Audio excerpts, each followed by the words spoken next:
verdadeiro histórico do início da CESB. Fatos oficiais e verdadeiro. Assembleia Cristã no Brasil, hoje denominada CESB.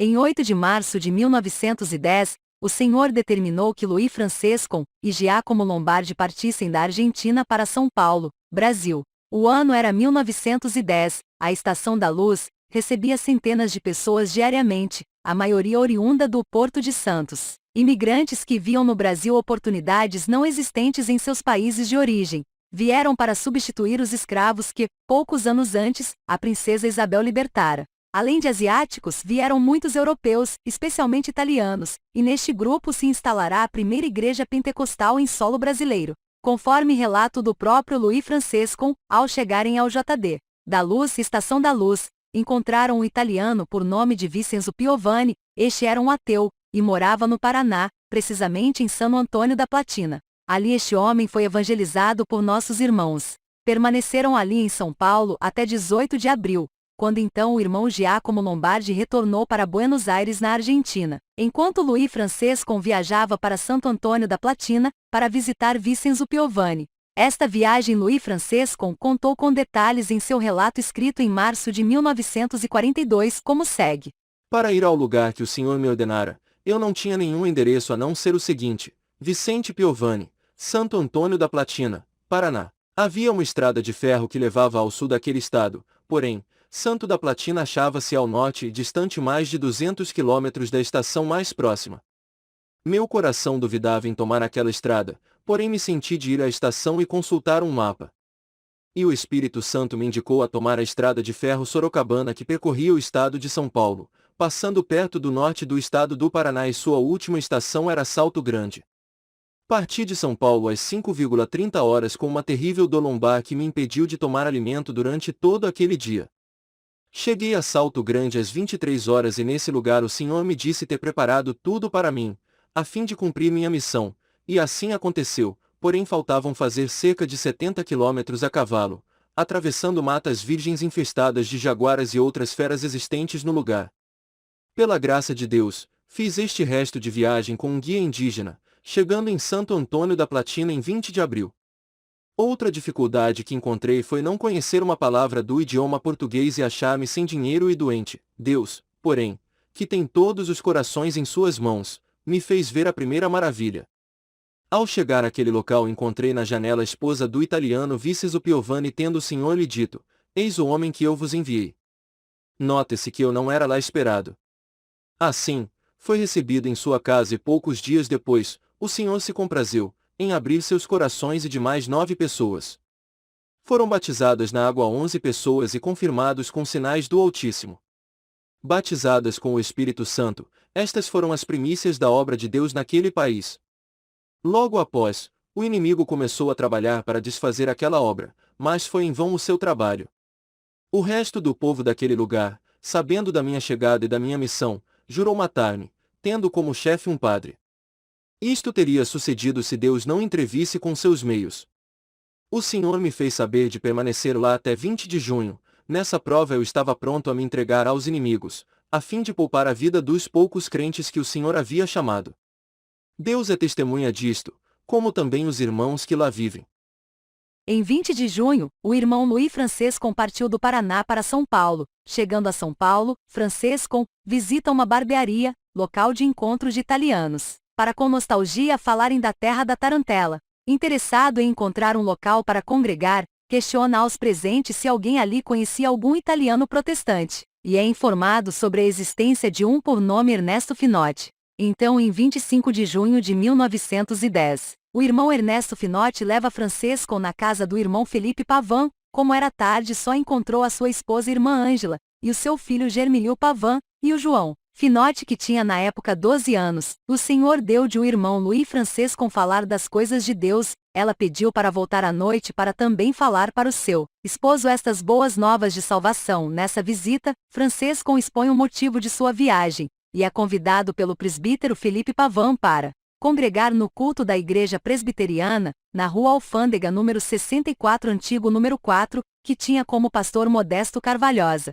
Felipe Pavão dá liberdade para Francisco transmitir a mensagem pentecostal. No entanto, Carvalhosa, por certo informado pela Igreja Presbiteriana sobre os acontecimentos mundo afora acerca da novidade do falar em línguas, percebe nas mensagens de Francisco, e proíbe o presbítero Felipe Pavão de dar liberdade a Francisco. Nesse tempo, o irmão Felipe Pavão trabalhava na Serraria União nos Campos Elíseos. Depois de uma semana por causa do pastor Carvalhosa, o irmão Felipe Pavão não deu mais liberdade no culto para o irmão Francisco. Então Deus abriu o coração dos tios do irmão Finote, Santo Pontalte e Isabela, abrindo a sua casa para o irmão Louis Francisco fazer culto ali.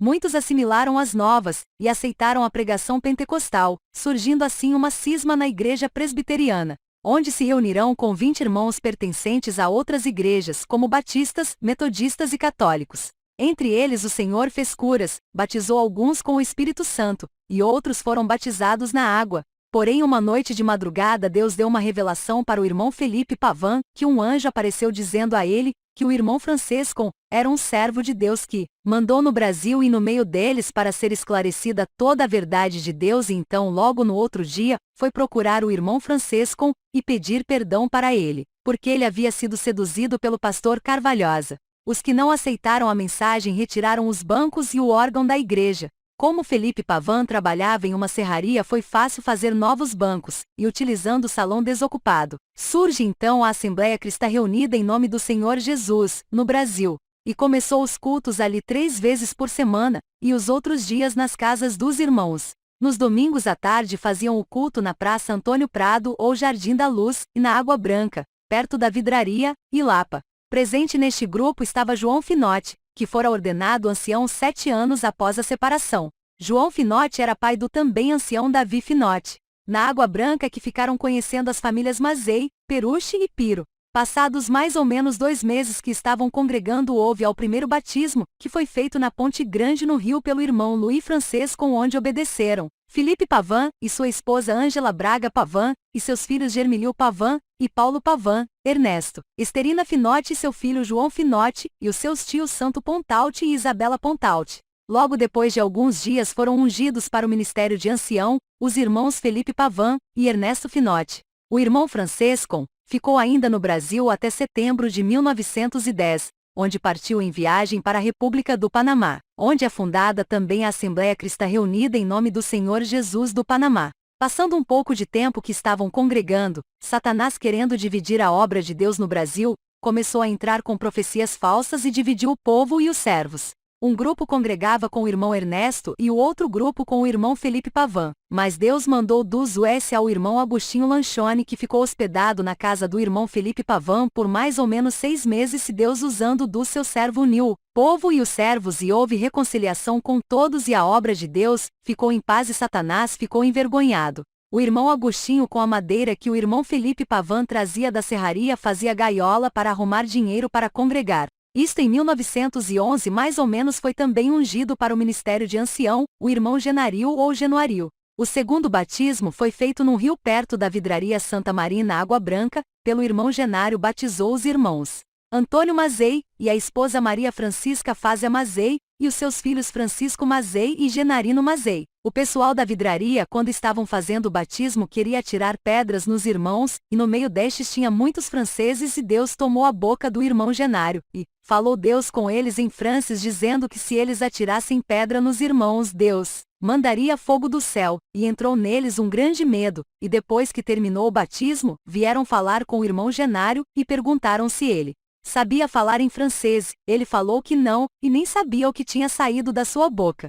O irmão Felipe Pavão e toda a sua família foram despejados da casa da Rua Alfândega, número 64, mais ou menos em fevereiro ou março de 1915. Ele tinha comprado a casa junto com o seu irmão carnal Mateus Batista Pavão, e este, não sendo crente, fez assinar diversos papéis, e vendeu a casa e sumiu, que até hoje nunca se teve notícias dele, e nem se sabe para quem vendeu. Quem abrigou o irmão Felipe Pavão com a sua família foi o irmão Caetano de Ângelo por uns 15 dias, e a congregação na Rua Anhai, esquina da Rua Tenente Pena, número 29. Depois Deus preparou de ir morar na casa do irmão Espina, indo com toda a sua família, e a congregação na Rua da Graça. João Finotti, que na época era um menino, fora ordenado ancião em 1917 pelo próprio irmão Francesco. Ficando a obra de Deus na Rua da Graça, depois mudou-se o irmão Felipe Pavão para a Rua Tenente Pena, onde ali Deus o recolheu, trabalhando ele na Serraria União, nos Campos Elíseos, em frente à Igreja do Coração de Jesus.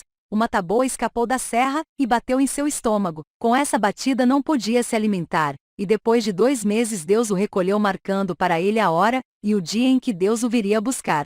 Foi entre 12 horas a 13 horas do dia 5 de julho de 1918, e isto tudo se cumpriu como Deus o tinha mostrado. 1920, uma convenção que não deu certo. Neste ano de 1920, nosso irmão Luiz Francesco encontra-se no Brasil com os irmãos Daniel Berg e Gunnar Vigren, onde ambos se propõem em fazer uma convenção entre as duas igrejas existentes, Assembleia de Deus e Assembleia Cristã, para que pudesse ser feita uma unificação em mesmos princípios doutrinários. Porém, os líderes destas igrejas não se dispunham em concordar com tal coisa. Certamente estavam todos cheios de si, e não quiseram ceder de maneira alguma, fato que até o dia de hoje ambas as igrejas estão separadas sem ao menos terem alguma pequena que seja ligação uma com a outra, o que nos é oculto até o dia de hoje o conteúdo daquela convenção, pois nenhuma das duas igrejas, ao que parece, deixou registrado em alguma ata aquela reunião, ou talvez não lhes interessasse a existência de tal documento.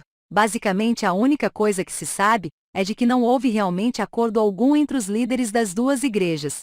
As mesmas controvérsias que nasceram em 1914, nos Estados Unidos, permanecem entre estas igrejas. Após isto, a Assembleia Cristã no Brasil tomou uma postura totalmente separatista, mudando inclusive o seu nome para a Congregação Cristã do Brasil numa convenção realizada em 20 de fevereiro de 1936, tornada pessoa jurídica em 30 de março de 1936. Em 1932, o irmão Luiz Francesco encontra-se novamente no Brasil, e vendo o crescimento da obra no país, convoca vários irmãos entre jovens também para que fosse formada a primeira orquestra de músicos da Assembleia Cristã do Brasil. Animados pelo incentivo, vários irmãos procuraram aprender a música, para que assim pudessem louvar ao Senhor no ministério musical. Pode-se dizer que hoje é a maior orquestra do mundo. Em todas as congregações cristãs existentes hoje, desde a sua sede até a menor sala de oração, possui um grupo de músicos e organista. Cremos que se fosse para juntar todos os músicos existentes no Brasil, não haveria lugar algum no Brasil para acolher tão grande número. Em 1935 teve o início da perseguição dos crentes na Itália. Era o cumprimento da profecia que Deus havia feito em Chicago na Igreja da Toscana, em 1904. Também neste tempo o mundo se preparava para a chamada Segunda Guerra Mundial, e tal como a perseguição por parte dos alemães aos judeus. Assim o governo italiano perseguiu os cristãos evangélicos, prendendo alguns líderes, ou aplicando-lhes multas por estarem se reunindo, pois devido aos conselhos de guerra do país, estava terminantemente proibido qualquer tipo de reunião de qualquer natureza. Em 1936, o irmão Luiz de Francesco preside no Brasil, precisamente em São Paulo, no dia 20 de fevereiro, a primeira convenção da Congregação Cristã do Brasil, nome dado à igreja que desde o princípio se chamou Assembleia Cristã.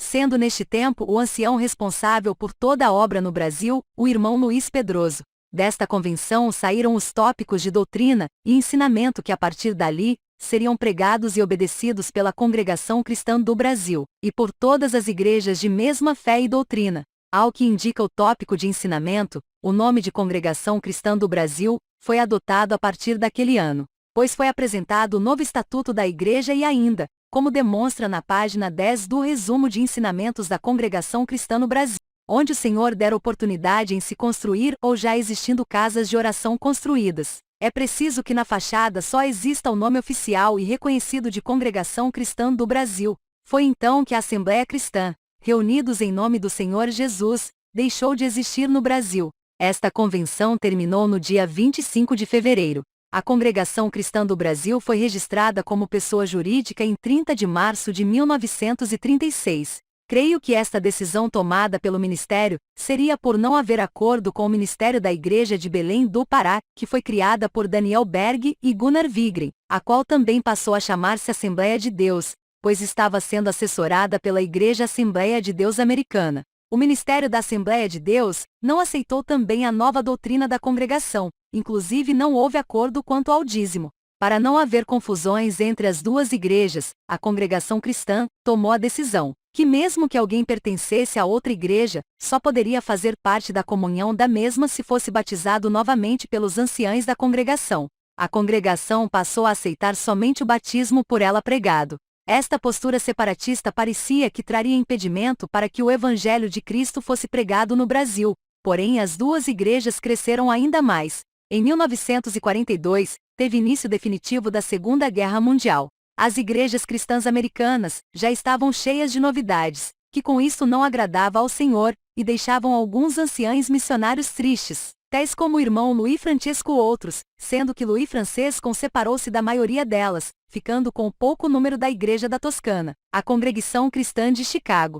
Neste ano, Louis Francesco escreve um histórico do princípio da obra que Deus iniciou, e de tudo quanto Deus fez consigo, e outros irmãos nas missões pelo mundo. Até este ano de 1942, Louis Francesco já havia feito 9 viagens ao Brasil, dedicou-se mais com a obra de Deus no Brasil, Panamá e Itália. Em 1944, a perseguição contra a igreja na Itália já havia terminado, então Louis Francesco e Lúcia Mena viajam para a Itália, a fim de visitar as igrejas lá constituídas. No ano de 1947, Deus recolhe para o seu reino de glória nosso irmão Luiz Pedroso, grande perda para a Irmandade da Congregação Cristã do Brasil, e com isso novidades irão surgir no meio da igreja. Após isto definitivamente, a Congregação Cristã do Brasil distancia-se mais ainda das igrejas italianas, americanas e argentinas.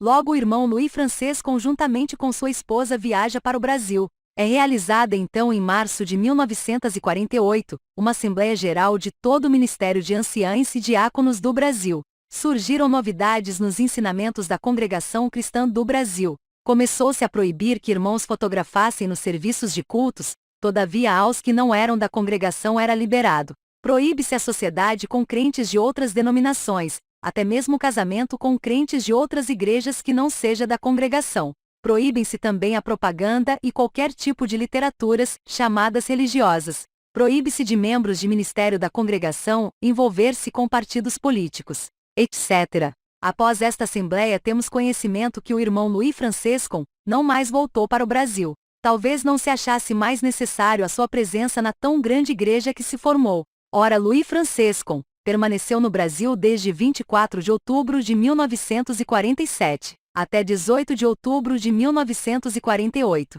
Em 1952, escreveu pela segunda vez um histórico de suas missões. O mesmo descreve que no Brasil, de acordo com o relatório do ano de 1951, o número de casas de oração atingiu 815, sendo 217 de propriedade própria, e já havia obedecido ao mandamento do Senhor Jesus, 74.775 almas. Só na capital de São Paulo, contava com 46 casas de oração. O mesmo descreve que a igreja estava bem organizada em sua administração e corpo ministerial. A congregação cristã no seu início era chamada de Radunanza Cristiana, Assembleia Cristiana, Andunanza, Ajuntamento. Em algumas igrejas havia uma singela placa, reunidos em nome do Senhor Jesus. Os outros nos chamavam de Igreja dos Glórias, Igreja dos Italianos. No final da década de 1920 passou em uma reunião da América do Norte para todas as igrejas adotarem o nome oficial de Italian Christian Church, mas não pegou. Cada congregação local era aqui registrada sob um nome diferente, normalmente Assembleia Cristã. No Brasil há um grau igreja a adotar o nome Congregação Cristã. Foi a do Bom Retiro em 1932 e a partir de 1936 adotado por todas nossas congregações de fé e doutrina. Registrada em 30 de março de 1936.